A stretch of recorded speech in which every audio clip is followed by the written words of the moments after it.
Я приветствую вас, дорогие друзья, уважаемые гости и подписчики моего канала. Николай Азаров на связи прямо сейчас. Николай Иванович, приветствую вас. Добрый день.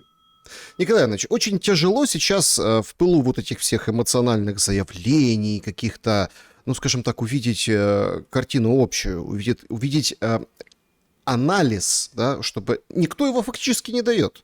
То есть возникает общий глобальный вопрос. Так, подождите, а Сырского поменяли на Дропатова, а сейчас сообщает Зеленский о том, что нужно... Ну, в общем, поменял он Генштаба, зама Кнатова поставил на должность начальника и говорит, что вот, приоритет эффективный, практический, короче, мобилизация. А Федоров, который там отказывается, да, от должности, которую ему придумали, вице-премьеру по инновациям, потому что он не понимает, за что его уволили. Вот эти картонки. В общем, эмоций много. Вчерашние вечерние, скажем так, перестановки сегодня утром, которые продолжились у Зеленского в военном блоке, наряду с тем, как неделю назад смена правительства, никто не понимает, к чему все идет. То есть подождите, так были же успешные бои, были же успешные атаки. Если такой успех, зачем менять раз и всех? Никто не дает общую картину, потому что вот, все смотрят по пазлам, да, вот тут горят склады, вот тут там какой-то удар, вот здесь еще что-то. Вы можете свою трактовку вот такого поведения именно сейчас Зеленского изложить? Почему он сейчас поменял всех? Я думаю, что не Зеленский поменял, поменяли его кураторы, которые... Я об этом, кстати, говорил где-то, наверное, несколько времени тому назад, что эффективность той системы распределения средств, прежде всего, которые Запад выделяет на киевский режим, ну, то есть, короче, эффективность управления финансами и всеми, так сказать, потоками денежными, я думаю, Запад давно уже не устраивает. Значит, они понимают хорошо, что Зеленский неэффективен, но почему-то менять его пока не собираются. Однако они хотели бы укрепить серьезно структуру управления, укрепить, самое главное, карательную систему в Украине. Потому что все идет к тому, чтобы все-таки начались какие-то волнения, начались какие-то попытки выборов и так далее. Поэтому совершенно не случайно, вот уже, может быть, в течение года мы наблюдаем вот такое усиление, скажем, нацистского направления в Украине. И это усиление просматривается по многим направлениям. Ну, скажем, вот все инициативы, связанные с созданием пантеона национальной памяти, с перенесением останков некого мельника, с заведомым скандалом с Польшей. Ну, вот сами порассуждайте, сумел бы или смог бы Зеленский поссориться с Польшей, не получив одобрения от Запада, от западных кураторов? Ну, кто такой Зеленский, что такое Польша? Надо отдавать себе отчет. Через Польшу идут все основные потоки вооружений. Польша – весомый участник поддержки Украины с точки зрения войны с Россией. Польша далеко не последняя страна в ЕС и в НАТО. И вдруг Зеленский ради какого-то непонятного мельника, значит, начинает, так сказать, идти на конфликт с той страной, с которой бы в последнюю очередь надо было пойти на конфликт. Он идет.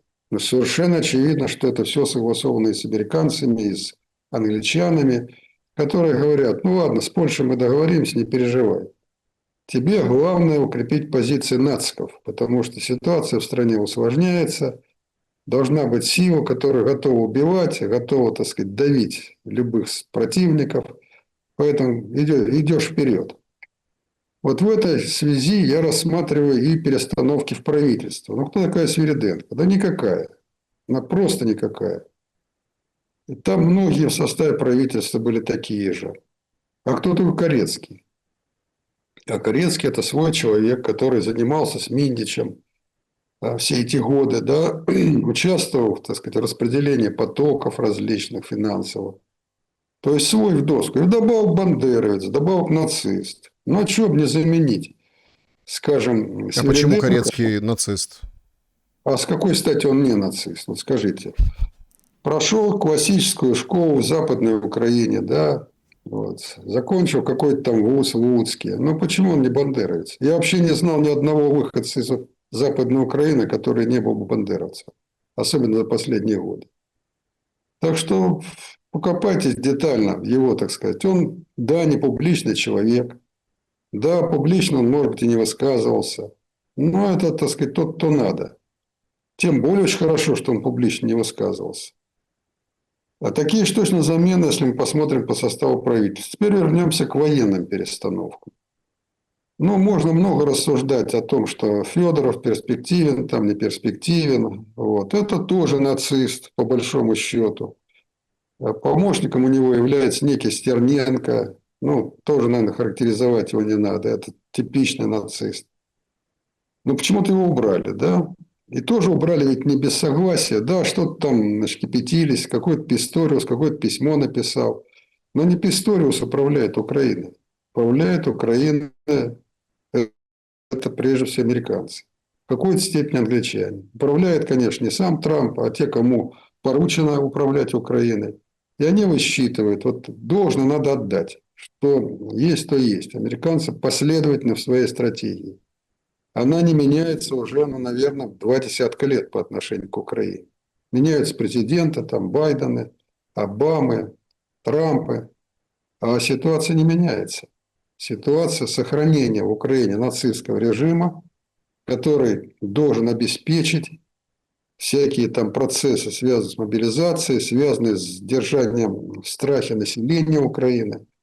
И поэтому производится такая рокировка. Она ставит на пост главкома вместо тоже вроде бы нейтрального Сырского, ставит Драпатова. Что можно хорошего сказать за такого человека с такой фамилией? Да ничего хорошего. Я вспоминаю май 2014 года, события в Мариуполе, если кто-то забыл. Зверское уничтожение восставших, сожжение заживо милиционеров в Мариупольском управлении внутренних дел. Последующие расправы. Кто этими командовал расправами? Вот комбат Драпатый. Ну, можно другие повспоминать моменты. Так что замена очень даже подходящая в этом плане. Или, например, Хмара на посту в Рио министра обороны. Кстати сказать, все назначения Зеленский произвел сейчас с нарушением Конституции, законодательства Украины, поскольку не он должен предлагать должен действующий министр обороны. Никакого действующего министра обороны сейчас нет в этой стране. Есть в Рио, который не в его компетенции давать такие представления. Но все представления прошли. Уже и назначен и начальник генштаба новый, и главнокомандующий назначен. То есть, а что это, вообще говоря, означает? Это означает, что все эти назначения нелегитимны, юридически не действуют, все их приказы преступны в силу того, что они нелегитимны. А ведь это не где-нибудь, а это, так сказать, в войсках. Ну вот сразу Ну, возникает вопрос, если вы утверждаете и уверены с высокой долей вероятности, что это все как бы даже не столько Зеленский, а именно западники вот так, такую конфигурацию вокруг Зеленского соорудили в военном блоке и в правительственном блоке. Но погодите, неужели им плевать на то, что там законно, незаконно, легитимно, нелегитимно? Почему не провести все чисто? Тут наоборот все смотрят на Зеленского, у которого Конституция на паузе, который как только пришел в 2019 году, не особо заморачиваясь, распустил парламент по одной из причин, что у него маленькое доверие, и включил зеленый принтер. То есть он начинал с того, что ему плевать на вот эти все нормы, вот эти все сдержки, противовесы, конституционные институты. Поэтому все думают, что это вот именно он, скажем так, механизмом рулит. А вы утверждаете, что Запад. Зеленский марионетка, а Запад никогда не заморачивался никакими конституциями, тем более в странах-колониях. Какие там конституции могут быть у папуасов? Ну, какие? В 2014 году что мешало, скажем, американцам подождать полгода и провести выборы, о которых договорились в результате компромисса? Ничего не помешало. Однако задумали переворот и реализовали его. Несмотря, кстати, на подписи 3 министров иностранных дел, значит, Польши, Франции и Германии. Несмотря, да? Что сказала госпожа Виктория Нуланд послу Пайту, который сказал, ну, вообще-то надо бы согласовать с Европейским Союзом, значит, назначение Яценюка на премьер. Что он ответил, помните знаменитую фразу? Пошел тот ЕС, и далее следовало, так сказать, матерное выражение. О чем они заморачиваются и когда они заморачиваются? Когда Мадуро, что ли, забирали сонного, значит, из своей резиденции. Что это конституционно, все это правильно. Могли бы тоже выборы подождать, провести и сместить Мадуру. Все это для них абсолютнейшая чепуха. Абсолютнейшая. Кто там кого назначает? Зеленский 2 года уже нелегитимный. Все его приказы, указы нелегитимны, являются преступными. Все судьи назначенные не могут быть судьями, потому что назначает их человек, который не имеет права этого делать. То есть в стране бесправие. И против этого, кстати, никто не возражает. Никто. Так что тут, ну, у меня своя точка зрения, Александр, понимаете? Я не особенно читаю там, значит, все это, такие комментарии. У меня своя точка зрения, которая основана на опыте взаимодействия с американцами на протяжении 2 десятилетий. Я знаю их образ мысли, реальный, практический. Знаю, как они себя ведут в разных ситуациях, как вели себя по отношению к Украине. В случае с Кольчугой, в случае с Ираком, в случае с Бушером, со строительством атомной станции, в случае со строительством, значит, нефтепровода Одесса-Броды, да и множество других могу называть ситуаций, когда я видел, как они себя по-хамски, нагло вели по отношению к Украине. Так это с нами, которые хоть как-то там отстаивали суверенитет Украины. А как они должны себя вести с их марионетками? Ну, задумайтесь, как они должны себя вести с марионетками, которых они оплачивают, финансируют, поставляют оружие, руководят, планируют всеми военными операциями, отстаивают их интересы на всех международных площадках, обеспечили их международным СМИ, информационным фоном сильнейшим. Попробуй-ка напечатай что-нибудь против Зеленского или там огласи где-нибудь в СМИ Западной Европы там, или не только Европы, да и в мире в целом. Ну попробуй. Я пробовал. Попробуйте вы. Меня блокировали на YouTube, не знаю сколько, раз 15, наверное, за все эти годы. Никто даже не соизволил ответить на всякие возмущения и так далее. Поэтому давайте мы не будем рассуждать над той темой, которая абсолютно ясна. Еще раз подчеркиваю, Зеленский и вся его шобла – марионетки. Это вызывает у меня огромное сожаление. Потому что в стране достаточно людей опытных, знающих, профессиональных, которые могли бы прекратить вот эту вакханалию, беззаконие в стране, вернуть ее на конституционный лад. Кто этому препятствует? Препятствуют те же самые американцы и Запад, которые насадили в стране карательную систему, понасоздавали сразу же после переворота всякие нацистские организации, которые чем занимаются? Запугивают, убивают, избивают, поджигают, делают все абсолютно, что им заблагорассудится, и никто за это их не наказал. Если наказаны ли убийцы Олеся Бузины, Олега Калашникова, Михаила Чечетова, Давида Жвании и еще примерно 150 человек, людей видных, заметных в стране. Почему сидит Дубинский 3 года в тюрьме в КПЗ, в камере предварительного заключения, в которой он не может по закону сидеть больше года или полгода, я сейчас не помню точно. Но не может он сидеть без суда и следствия, а он сидит 3 года. Сидит в КПЗ уже тоже 3 года. Больной человек преклонного возраста, Богуслаев. Герой Украины, замечу. Главный конструктор и руководитель ведущего авиационного предприятия Украины. И что? Кто-то там этим заморачивается? Вернемся к кадрам. Это конфигурация правительства и военного блока. А какие планы вот сейчас проявляет? Ну, планы одни – воевать до последнего украинца, что не ясно. Совершенно ясные планы. Ну, попутно заниматься текущими делами, как он заявил от Корецкий. Будем готовиться к зиме. Правда, я не ощущаю это по реальным действиям, потому что реальное действие в чем это заключается? В закачке газа. Каждый день должно поступать определенное количество газа, чтобы к началу холодов в запасах было, ну, по меньшей мере 16-18 миллиардов кубов. Каждый день на склады должны поступать составы с углем. Это же не шуточки 3 миллиона подготовить запасы. Каждый день должны выполняться ремонты. И правительство должно отчитываться, сколько в на данную ситуацию там, за неделю отремонтировано капитально газоснабжение, теплоснабжение, труб я имею в виду, котлов там, и так далее, так далее. Так. То есть должна вестись работа. Все это мы должны видеть, слышать. Ну, я не сам, положим, могу сейчас судить, но я сужу по тем выступлениям, которые производятся в этой области. Ну, есть там лица, не хочу их фамилии называть, чтобы не привлекать мне внимания. Но они вообще-то выступают публично. Ну да, публично говорят, что Киев не готов к зиме. Ну, то есть... Ну, я просто фамилии их не хочу называть. Но я их знаю, этих людей. Они давно работают в этой системе. Даже возглавляли в свое время определенные структуры. Вот. Но не понравились в силу того, что принципиально поднимали вопросы. Их выгнали. Сейчас они на общественных началах что-то там пытаются сказать, рассказать. Но кому это надо? Вот что самое интересное.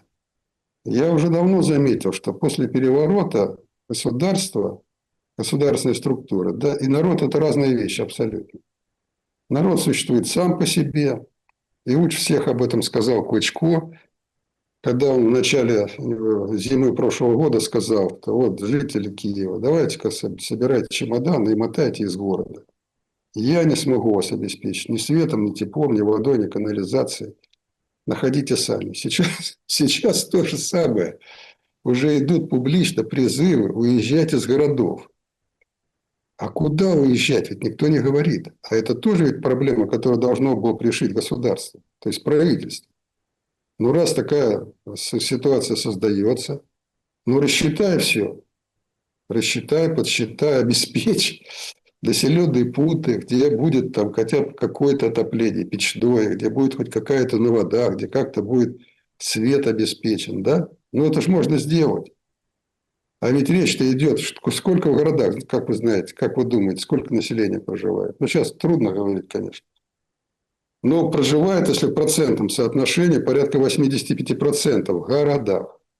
Вот они куда эту массу собираются отправить? В какие сельские населенные пункты? Не будем даже общую численность населения говорить. Просто скажем, что порядка 85% у нас городское население. Куда? Кто останется в городах? В городах. Вот когда эту чушь слышу, да, мне с одной стороны смешно, с другой стороны грустно. Потому что изложить-то они все могут. А вот реализовать, подумать над этим, ну просто беда с этими мозгами. Очень интересное по поводу Корецкого и правительства нового, я так понимаю, под новое правительство выделили с опозданием часть транша из Международного валютного фонда. Причем там есть меморандум обновленный, и там четко вписали, что военный сбор никуда не денется с тем моментом, когда война закончится. Будет сбор на восстановление, потому что государственная казна должна регулярно получать денежку от всех видов сделок, бизнесов и так далее. То есть военный сбор сейчас везде, ну вот теперь будет сбор на восстановление. Робкую надежду, конечно, дает этот момент, но вы заметили, как в публичном пространстве в последнее время никто этих робких надежд особо не питает. Ну вот выходит, например, утром советник офиса президента Лещенко и говорит о том, что через 2-3 месяца к холодам рассчитывают на то, что война прекратится. Ну вот смотрите, как мы бьем по складам Wildberries, расчеты там же сумасшедшие, там в сотнях тысяч долларов, там миллиардах рублей, о том, какие убытки несет Россия. И вот они, мол, посмотрят на эти убытки. И картинка же красивая, горят склады большие, там что там, все из пластика, все там в основном основная масса китайская, оно горит очень хорошо, оно как лакокрасочная продукция горит. И вот эти огромные пожары, Краснодар, ну, в общем, там до этого Электросталь. И вот расчет на то, что к холодам как-то завершится. Потом он сдает назад и у себя там пишет в соцсетях: не-не-не, я там не совсем то имел в виду. Ну, типа, погода будет плохая, просто замедлится все, но вроде как ничего не кончится. И вот все сейчас метаются. Кончится, не кончится, кончится, не кончится. Bloomberg публикует большой материал о том, что, ну, по их источникам, Путин отказывается. В общем, короче, дух Анкориджа разбомбили напрочь. И, короче, возможность переговоров может быть после полного военным путем достигнутого результата. Донецкая, Луганская область должна быть забрана под российский флаг. Вот так, да, а потом уже поговорим. Но аналитики сразу говорят, что задача вроде как до конца 26 года, но многие говорят, в 27-м это все плюс-минус реально. Зима и окончание, или приостановка, или какая-то пауза на войну. Как вы рассматриваете подобный сценарий? О нем все говорят вроде как громко, но как-то робко. Почему? Ну, первое, я хочу дополнить по МВФ. Вот этот транш, который выделен, он, вообще-то говоря, возвратный, потому что он выделен в то время, когда киевский режим должен возвратить примерно такую же сумму. Там какая-то разница останется, но большая часть транса должна быть возвращена. Это так, к слову сказать. Я не говорю о том, что киевский режим останется без денег, я просто уточнил по поводу этого транша МВФ. Ну, чтобы дефолта не было, да. Ну, да, теперь что касается, вот, скажем, зимы, складов и так далее. Я уже предупреждал, уже год об этом говорю. Ну, к сожалению, так сказать, американцам, которые реально руководят киевским режимом, им по барабану Украина, по барабану население, что там с этим населением будет зимой. Абсолютно. Вот я прошлую зиму, когда проходили, да, я обратил внимание на реакцию американцев. Никакой. Абсолютно. Там европейцы еще что-то шевелились, что-то там разговаривали, что-то говорили, а эти просто, так сказать, отморозились. Теперь по поводу вот того, что я говорил. Каждый вот такой публичный шаг, ну, какое значение для войны имеет какой-то Валберес, к примеру? Никакого. Их там ведь, во-первых, огромнейшее количество в России, да?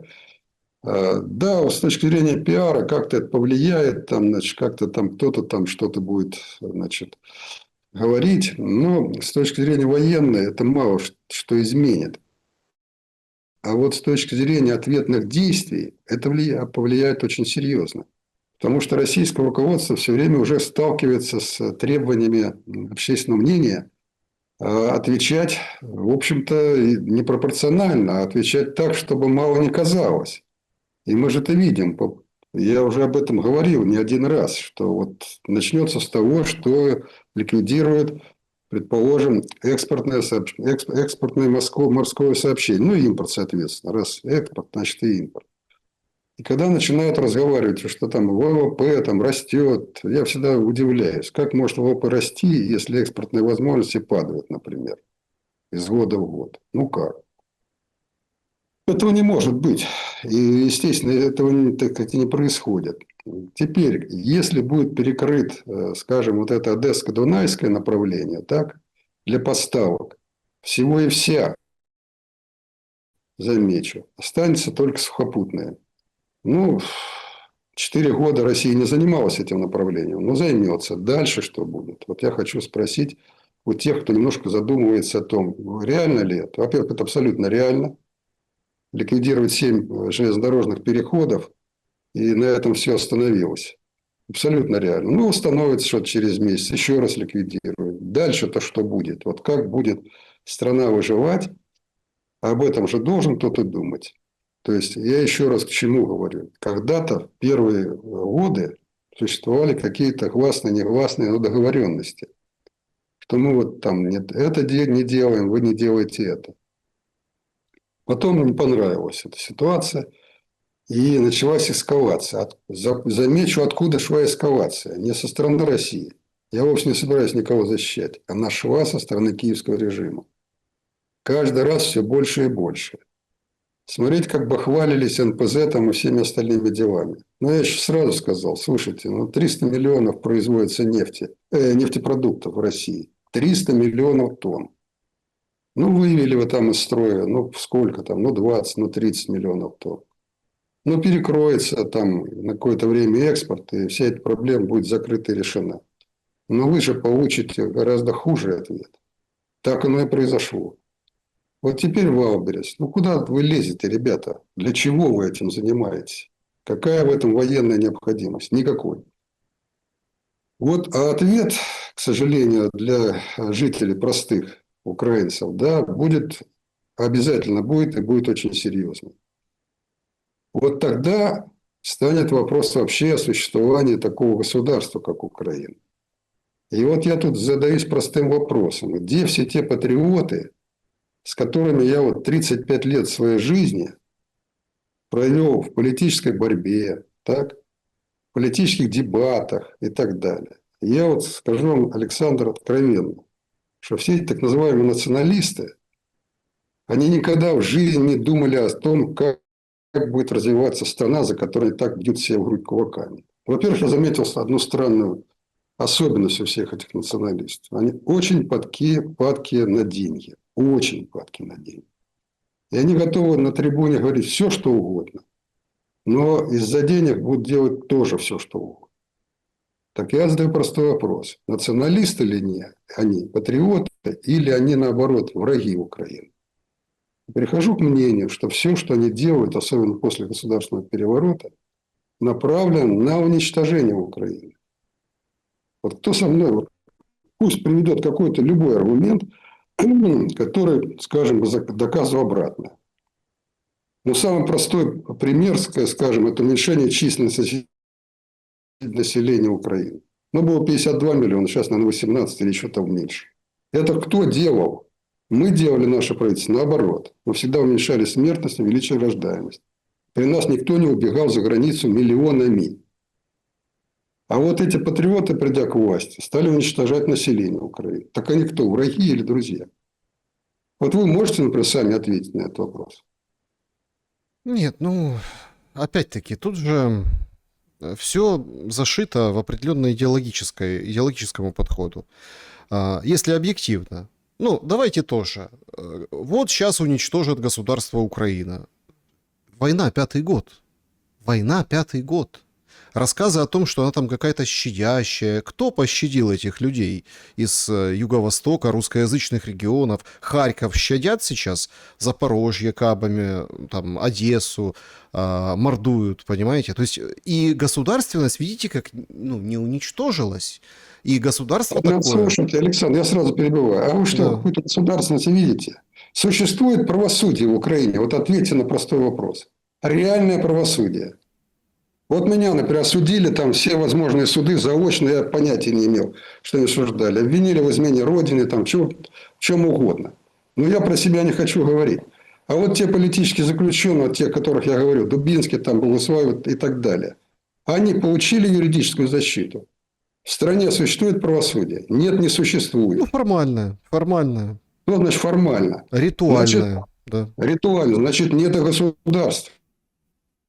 Потому что государство без правосудия – это банда. И все. Я всегда отстаивал, и вот в Конституции записывали, независимость суда, независимость правосудия.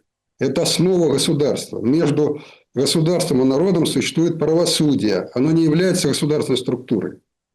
Вот эти идиоты, они этого не понимают. Разрушая правосудие, они разрушают государство. Но помимо государства существуют правоохранительные органы. Но если в стране убивают правоохранительные органы своих граждан, как, например, убили Киреева, депутата, и выбросили тело перед СБУ, убили Давида Жвания и так далее, да? Значит, не существует правоохранительной системы. Вы говорите о каком-то государстве. Государство должно заботиться о людях своих, думать о развитии, а не его уничтожении. И вот те примеры, которые вы привели, они о чем говорят? Они подтверждают мою правоту, что вначале это не было таких тотальных разрушений, не было такой, скажем, войны. Она началась после эскалации шваб-киевского режима. Это было совершенно очевидно. Ну, отправная точка – это зерновой коридор. Официально, открыто Украина сорвала вот эту договоренность по зерновому коридору. Но не только это. Не только это, а нападение на суда, нападение на отгрузочные комплексы и так далее, и так далее. А вот сейчас свидетельствует о том, что взорван Северный поток. Вот этот Кузнецов сознался в том, что он являлся действующим сотрудником СБУ и все задания по взрыву получал от СБУ. Это что, государство или террористическая организация? То есть нет уже государства. А я же говорю, когда сказал, что вот если вот ответные удары, которые будут тоже эскалироваться, они приведут к материальному уничтожению системы государства, инфраструктуры, энергетики. Вот я о чем говорил. Формально оно останется, тот Зеленский останется формально структуры, которые будут называться государственными структурами, а на деле будут являться структурами, которые разворовывают страну. А вот структуры Миндича, Ермака и Зеленского. Это что, государственные структуры, когда они разворовывали Энергоатом? Или военные заказы? Это что, государственные структуры, исходящие непосредственно от так называемого президента? Александр, Ну, давайте не будем зато спорить. смотрите, зато нет, дело ж не в споре. Тут зато смотрите, какая вот красивая игра, политическая или политтехнологическая. Вышли люди с картонками, Зеленский их услышал и говорит, все, значит, с Федоровым пока в подвешенном состоянии. Они же кричали вчера, что «Сырский геть!». Ну, вы помните, это у нас все кричат «Геть! Геть!». И вот смотрите как. Все. И потом все начали друг друга расшаркиваться друг перед другом, выцеловывать. Какой молодец Сырский. А объективно, если я с самого начала нашего сегодняшнего разговора вас призываю к какому-то объективному взгляду, поймите. Ну, если есть успехи, если все так успешно, как нам представляли еще 3 недели назад, о том, как Украина переломила ход событий в войне, как она побеждает Россию, как все замечательно идет, зачем менять разом и всех? Нет, он услышал людей. И люди видят там за Сырским совок, разрушение, а вот сейчас Дропатова поставят, молодой, 43 года, вот сейчас повоюем. То есть прямая демократия, понимаете? И конституция на паузе, неконституционные процессы там назначений. Их сейчас будут подпиливать, дошаманивать, каким-то образом приводить в божеский вид, но тем не менее, он же людей услышал, Зеленский. Красота игры же феноменальная. Ну, это полная чепуха, потому что какие-то люди, кто их назначал, кто их представлял, что за люди с картонками за деньги вышли там на площадь Ивана Франка, там в количестве около 100 человек, положим. Я видел эти видео, и когда приближали лица, я видел, что это за лица. Какие-то люди. Ну, скажите, пожалуйста. У меня был такой случай, я буквально 1 минуту отвлекусь. 2004 год, я исполнял обязанности премьер-министра, и мне надо было, значит, пойти в Верховную Раду. Верховная Рада, как вы знаете, на Грушевского и Кабмин на Грушевского. То есть перейти через улицу и, значит, там делать доклад какой-то, сейчас уже не помню о чем. И вот мне моя охрана говорит, мне, конечно, нельзя идти, улица Грушевского вся запружена манифестантами. Ну, на Майдане, Майдан же был. Вот. И вот туда-сюда ходят люди с плакатами, там, для вас опасно. Надо подземным переходом перейти. Я ответил, что, ребята, я премьер-министр, исполняю обязанности, я не пойду никаким подземным переходом. Вот. И мы пошли напрямую, пересекаем вот эту вот толпу эту. И в толпе 2 мужика тащат двуручный транспарант. Знаете, что такое двуручный транспарант, да? Один держит мужик одну ручку, другой держит другую, и на плакате написано «Азарова едь». Я вот вы вспомнили там и Сырского едь, я вспомнил эту историю. И они меня узнали, когда мы пересекали этот Грушевского. Вот. Ой, говорит, Николай Иванович, вы тут вот так просто идете? Я говорю, да, просто иду. А скажи, пожалуйста, вот что ты тащишь, Базаров едет? Ты что, чем недоволен? Ну, расскажи мне.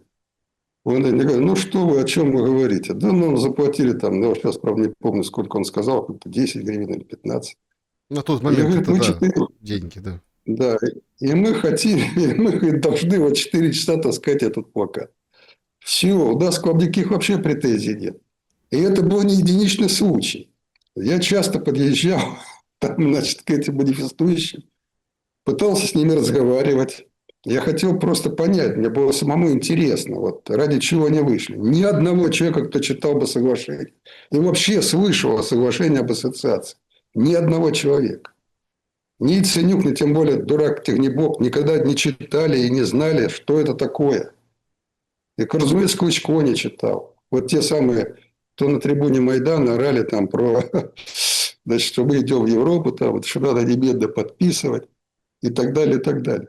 Вот и сейчас спроси вот на этой картонке какую-то девицу там сидела с глупым лицом абсолютно тупое выражение лица. Написано было что-то такое там на картонке. Федоров что-то такое. Вот спроси-то у нее, кто такой Федоров.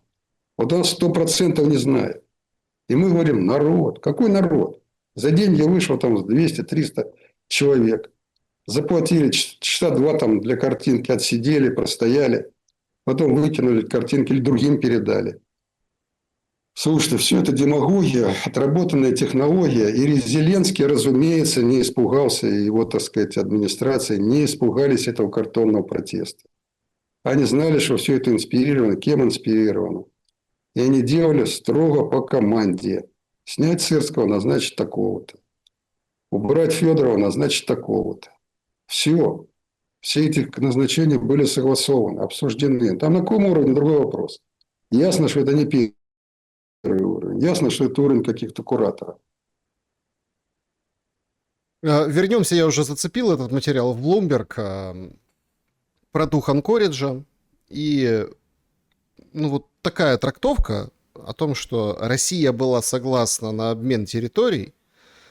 Ну вот условно, нам же как подавалась всю дорогу эта вся как бы история с украинской стороны. Мы не уйдем со Славянска-Краматорска, и все.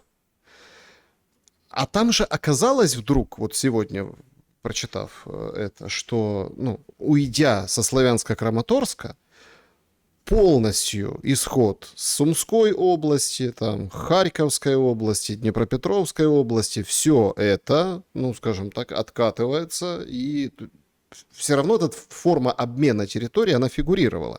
Якобы по источникам Bloomberg это все теперь, ну, вот это было нанизано на этот Анкоридж, это теперь все развалили, растащили, поломали. Нет, теперь этого не будет. Теперь условно из Сумской области, из Харьковской области никто не уйдет.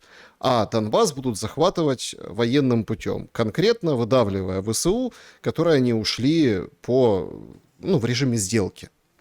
Ну и, конечно же, да, вот любые переговоры, тоже Bloomberg пишет, возможны только после достижения вот этой цели, да, вот этой полного овладения Донбассом российской стороной. Это так вот видит себе Путин. Как вы оцените этот материал? Близки ли публицисты к истине? И какие тогда у нас открываются перспективы к какому-то урегулированию?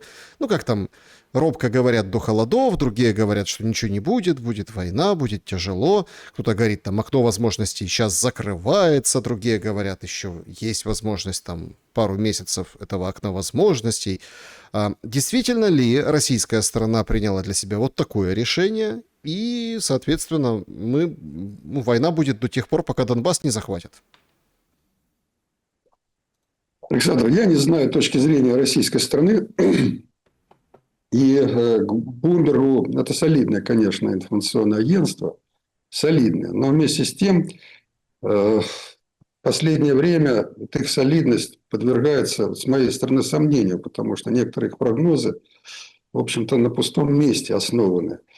Гораздо более, значит, полезно читать вот информацию корпорации РЕНД. Есть такая в Америке корпорация. Там есть такой аналитик, не только по Украине, но РЕНД. Вернее, Фридман. Рэнд Корпорейшн. Вот у него более такие, как бы, основаны на каких-то, может быть, так сказать, достоверных, может быть, каких-то информационный фон, но, скорее всего, у него все-таки материалы более-менее опробированы, потому что он же делает не для себя, а делает, прежде всего, для администрации такие обзоры. Но дело даже не в этом. Я просто сравнил вот с Блумбергом. Почему? Потому что я очень хорошо знаю вот этот район. Да? Константиновка, Дружковка, Краматорск, Славянск. Просто бывал множество раз, и проезжал много раз, и бывал на предприятиях. Значит, сейчас почему трудность, скажем, так сказать, взять эти два города? В общем, там до них осталось практически Славянск уже так сказать, на окраине находится. Российские войска, да, Дружковка, тоже, считаю, уже взяли. Краматорск, почему трудно? Потому что это очень крупная агломерация с большим количеством промышленных предприятий, которые легко превращаются в достаточно труднодоступные, значит, позиции, которые, чтобы взять, надо разрушить по существу. Просто, так сказать, сравнять с землей. Только тогда, так сказать, вот их можно взять. Вот в чем проблема. То есть, казалось бы, они уже в полуохвате находятся, так? То есть, скорее всего, поставки вооружений, там, значит, питания, там, ну, всего необходимого, да, уже находится под большим вопросом. И дело их взятия, ну, я не знаю, там, тут нужно считать, конечно, рассчитывать все, но, наверное, к концу года их 100% возьмут. И на этом процесс, скажем, освобождения этой части Донбасса. Почему я говорю освобождение? Странно от меня слушать слово освобождение. Нет, не странно. Потому что Донбасс для той власти, которая установилась в Украине после государственного переворота, был чуждым, значит, чуждой территории абсолютно. Давайте вспомним, что говорил Яценюк, например, что говорил Порошенко, что говорил Тимошенко, которая предлагала окружить колючей проволокой и сбросить атомную бомбу. Что говорил Яценюк, который говорил в силу своей безграмотности и незнания, что это дотационный регион, он тяжелой гирей весит на шее Украины. Чем быстрее мы от него избавимся, тем будет лучше. Вспомним, что говорил Порошенко, который говорил, вот наши дети будут в школу ходить, а ваши дети сидеть в подвалах. То есть, можно еще с другой вспомнить, что это не люди, да, что у них там гены совсем не такие. Это говорили придурки, которые для страны Украины не сделали ровным счетом ничего. Напротив, они разрушали всю свою жизнь сознательно, воровали и разрушали. И вот они вякали о том, что Донбасс такой-сякой. А я прекрасно знал, что на Донбассе... Вот я всегда задавал вопрос вот этим дуракам. Скажите, что Ивано-Франковская область кормит Украину? Волынская область кормит Украину? Тернополь кормит Украину? Или, если вы не знаете, я вам скажу, что все эти области за исключением Львова дотационные всю жизнь были. А откуда брали дотации? Из Донбасса, из Днепра и так далее. Так вот, эта территория для Украины закрыта и потеряна навсегда. Все. Поэтому я говорю об освобождении. Как шансе закончить этот военный конфликт. И не надо даже об этом голову морочить. То она им была не нужна, теперь они за нее бьются и людей укладывают в могилу. Но самое-то главное, вот на мой взгляд, начиная от Славянска, берет свое, так сказать, начало, вот тавтологией занимаюсь, берет начало, берет канал Северский Донец-Донбасс. Это очень серьезная структура, инфраструктура, да, которая питает водой огромнейшую территорию Донбасса. Поэтому освобождение Славянска и вот этой всей территории будет означать возможность восстановить водоснабжение нормальное Донбасса. Потому что сейчас, кстати, вот мало кто говорит об этом, да, а об этом говорить надо. После государственного переворота Донбасс попал в блокаду. Прежде всего, водную блокаду. То есть, лишили Донбасс воды. Лишили поставок продовольствия, лишили энергетики и много чего другого. Вот это те родители за Донбасс. Так они что, считали его чужим с самого начала? Так вот, поэтому освобождение Донбасса должно состояться, и на этом уже можно считать эту проблему закрытой. А войну? Вот, на мой взгляд, что вот тогда нужно садиться за стол переговоров. Ну, с кем садиться? Один же вопрос. С марионетками никто ни о чем не договаривается. Садиться надо, конечно, с хозяевами марионеток. И вот мой главный аргумент, который я всегда употреблял, я в него твердо верю. Если ответственное руководство Соединенных Штатов откровенно ведет курс на мировую войну, Третью мировую войну, значит, договориться не получится. То есть, тогда надо понимать, что тогда курс взят на Третью мировую войну, а она может быть только ядерной, ну и со всеми вытекающими последствиями.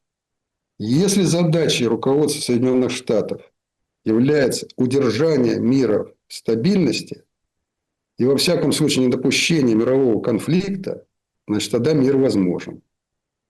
А для того, чтобы мир был возможен, страной Украины не должны править марионетки, а должны править реальные патриоты страны, которые должны думать о том, чтобы страна должна жить в мире, развиваться, становиться благополучной, не страной бедой, не страной концлагерем, а страной, в которой людям будет комфортно жить, и которых государство будет защищать, а не уничтожать, хватая там на улицах, ломая руки, ноги и отправляя, так сказать, на передовую. Это вот за что душа болит. Сегодня заявление сделал Рубио, там на форуме Юго-Восточной Азии, АСЕАН, которая, да, поехал Лавров и Рубио, и вроде как сегодня сообщили, что завтра будет встреча у них в рамках, ну, на полях, да, этого форума. Все как-то так, одни говорят, да ничем это не закончится, встретятся, не встретятся, какая разница, но давайте так объективно, на фоне ситуации, которая сейчас происходит. У нас же как? А, Раз, и вроде как Трамп опять за Зеленского. Зеленский возвращается, меняет все правительство, весь военный блок, и вот сейчас будет как бы война по-новому.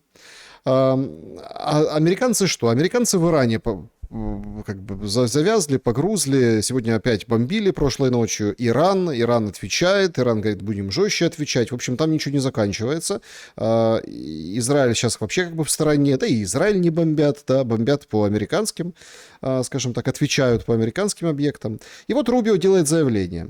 Мы и Россия, цитирую я Рубио, две крупнейшие страны на планете, обладающие ядерным оружием. Не общаться для нас было бы безрассудным и безответственным шагом. Мы должны поддерживать отношения с российским правительством, даже если у нас есть сферы, где мы не согласны. США по-прежнему открыты и готовы играть конструктивную роль в прекращении войны в Украине. А что это за роль такая конструктивная? Что еще непонятно о роли Соединенных Штатов Америки в урегулировании войны в Украине? Ну, а что Рубио другое должен говорить, будучи, вообще-то говоря, министром иностранных дел? Это вот министр войны Хексет может говорить про войну, а Рубио должен по должности своей говорить о мире. Но произошло ведь удивительно, что Рубио был отстранен, вообще говоря, от вот, мирного процесса по Украине. Да? Там занимались зять, занимался там, значит, друг. Вот. А Рубио-то, в общем-то, был отстранен. И вот я согласен абсолютно с его точкой зрения, но при одном только условии, что это должна быть не встреча ради встречи, а ради выработки компромисса. То есть, если эта встреча хоть на кирпичик продвинет дело, она уже полезна. Если эта встреча просто пустое, так сказать, балабольство, то это встреча ради встречи. Но вот аргументы, да, должны все-таки сторонами выкладываться, и аргументы должны понимаемы быть. Вот первое, что я спросил, Рубио, ты считаешь, что в Украине демократический режим, да, что там страна действительно отстаивает свободу, независимость, там какие-то ценности европейские. Ты что, реально так думаешь? Ну, если ты так думаешь, то с тобой говорить не о чем. А если ты реально владеешь ситуацией, да, или если ты хочешь, чтобы мы тебе ее дали, если твое посольство не дает достоверной информации о том, что происходит в этой стране, и ты питаешь какие-то иллюзии, тогда о чем разговаривать? Тогда разберитесь вначале. Разберитесь с этим делом. То есть, ну вот разговор должен быть очень предметный. Он не может сводиться к изложению общих фраз типа того, что мы за мир, и вы за мир. Он должен все-таки, еще раз говорю, находить какие-то компромиссы. Как видите компромиссы вы? Но компромисс – это прежде всего согласование, так сказать, замены режима киевского и приведение к власти нормального режима. Там не надо никакой пророссийский режим создавать. Не надо только содержать антиукраинский режим, продолжать его. Содержать деньгами и так далее, и так далее. Если там установится режим проукраинский, он будет заинтересован в мире больше, чем кто-либо. Ну, какому нормальному политическому режиму нужна война? Вот я вот, слушайте, работал там в правительстве, так сказать, много лет. Что мне война была нужна? Для чего? Скажите. Чтобы я отвлекал и так небольшие силы производительные, да, черт знает на что. Гораздо ж полезнее заниматься делом, развитием страны. А американцы могут поменять режим в Украине? Ну, поменяли же какого-то там, скажем, Сырского, там, Федорова, там, Свириденко, Порошенко. Что думаете, народ Украины менял Порошенко? На Зеленского, да? Он Зеленского прекрасно знал, просто души не чаял в нем. Или сейчас. Почему он не выходит на Майдан и не может заменить Зеленского, который ему уже, так сказать, как кость в горле? Ну, не может жить. Вот реально, кстати, американцы провели опросы общественного мнения, что 87% украинцев настроены на мир и требуют мира. 87%. Я с этим согласен. Если это объективный опрос, это стопроцентное мнение украинского народа. Лишь 13% от тех нацистов, которые, так сказать, для которых война мать родная, которые на этом зарабатывают, или просто идиоты, но, скорее всего, зарабатывают на этом. А 87% или рейтинг там этого Зеленского. Потом все рисуют 60, меня все любят, там, уважают, ценят, не отпустят. Да тебя никто не любит. Максимум 11%. Те, кто на этом деле зарабатывает, вокруг тебя толчется. И опять же те же самые нацисты. Так что для американцев заменить режим никаких проблем. Николай Иванович, еще один вопрос в завершении, как говорится, на Да. закуску. Вы очень часто от того же Зеленского получали многие, как это, номера, там, высмеивали вас и в мультсериалах «Сказочная Русь», и в шоу его, там, на кварталах. Ну, связано все с языком, да, с украинским языком, этим коверканием и так далее. Идет 5-й год войны сейчас. Вот мы так поговорили о Донбассе, да, а сейчас же в таком гуманитарном состоянии находится и Одесса. Выходит, ну, уже в возрасте мужчина, дед, ну, давайте будем так, по-человечески, ну, по-простому. Дед выходит со своей внучкой, они выходят с транспарантом, что русский язык, он законен, он конституционен. К нему сразу прибегают вот эти в Одессе активисты, начинают его снимать на камеру. Это вот на выходных было, в воскресенье. И начинают ему, вот вы там пропагандируете русский язык. Говорит, я не пропагандирую русский язык, я выхожу с одиночным пикетом, что мое право записано в Конституции, и вообще отстаньте от меня с этим языком. Из Киева приходят новости, что 3400 гривен должна была учительница и заплатила по протоколу за то, что деткам показала, ну, в образовательных, понятно, каких-то целях на уроке мультфильм на русском языке. Понятно, что это мультфильм не для того, чтобы был показан, чтобы там как-то деток развлечь или что-то там спровоцировать. Это, видимо, предметы по предмету, ну, в общем, дополнительный материал такой. Ну, понятно, там настучали сразу, там нашлись какие-то дети ветеранов, все это подняли скандал. Она говорит, я скандалить не буду, вот у нас есть языковое законодательство, 3400 штраф, она взяла, заплатила, все там как положено и так далее. Сейчас эти штрафы хотят вообще поднять до 100 еще каких-то тысяч гривен. У меня возникает простой вопрос. А что случилось с вот этой темой украинского языка, что за русский надо штрафовать еще в больших размерах? И нам зачем же эту историю рассказали? Нам рассказали про учительницу, чтобы это типа норма. Вот прокололся ты, вот не смог ты.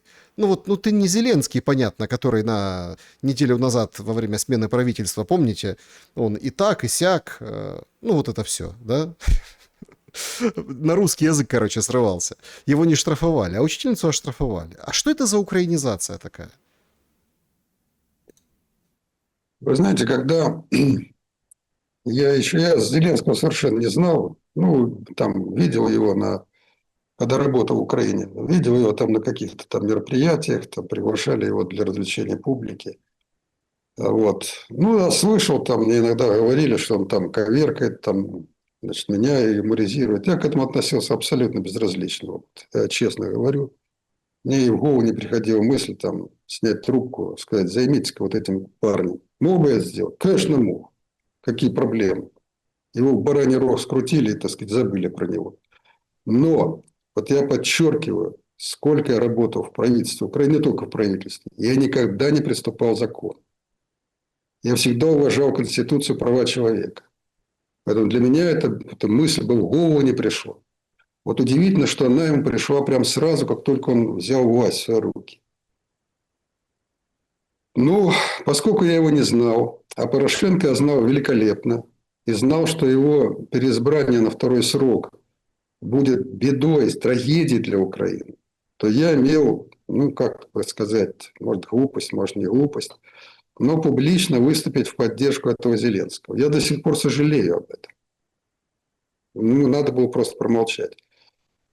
поскольку я его не знал. Но я подумал, что любой новый человек – это все-таки, наверное, лучше, чем Порошенко. Я глубоко ошибся. Потому что этот новый оказался на порядок хуже, чем Порошенко.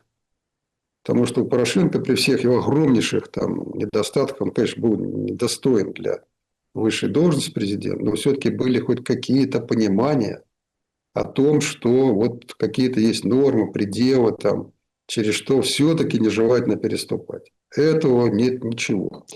Первый раз я увидел репортаж с его, поездкой на Западную Украину, на какую-то шахту, сейчас уже не помню. И вот этот репортаж показали, как он приехал на шахту, участвовал в работе технического совета шахты. Я увидел полную беспомощность этого человека.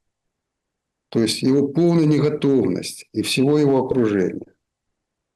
И я набросал пару страничек такого текста, что бы я им порекомендовал. Ну, учиться, конечно, естественно, изучать все это дело, ну и так далее. То есть ряд таких практических рекомендаций, которые могли бы ему, скажем так, как-то направить на какой-то путь. Поскольку Богдан – это человек, который у меня работал в правительстве начальником департамента, а у него был глава администрации, я попробовал через Богдана передать ему. Толку никакого. Одновременно со мной, заметив вот это обстоятельство, USAID, американская организация, которая курировалась, занималась серьезно Украиной, разработала для него методичку. Что он должен делать, как себя вести, ну и так далее, и так далее. Да, подробная.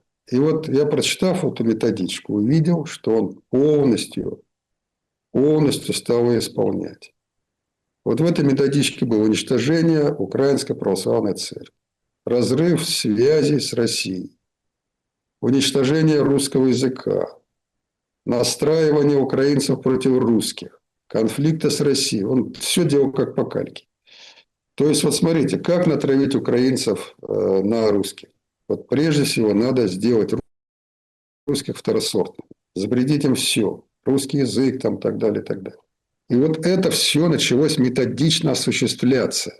Методично. С такой присущей ему глупостью, самоуверенностью. Ну, что вот можно тут поделать? То вы говорите, что с языком и так далее.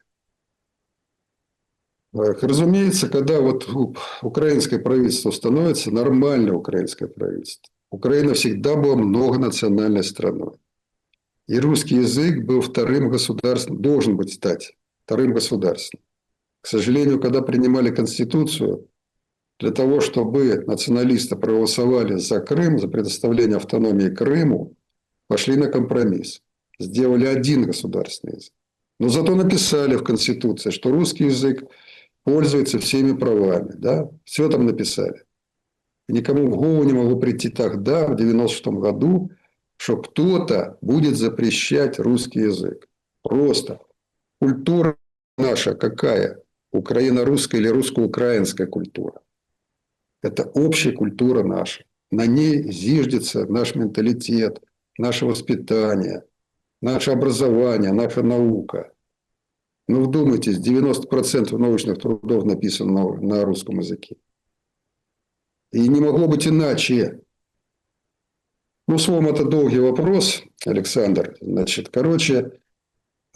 Вот в той теме, которую вы подняли, дискриминация русского населения, русского языка, это же не наша украинская затея. Это американская затея с тем, чтобы осложнить положение России. В чем тут для украинцев интерес-то? Какой?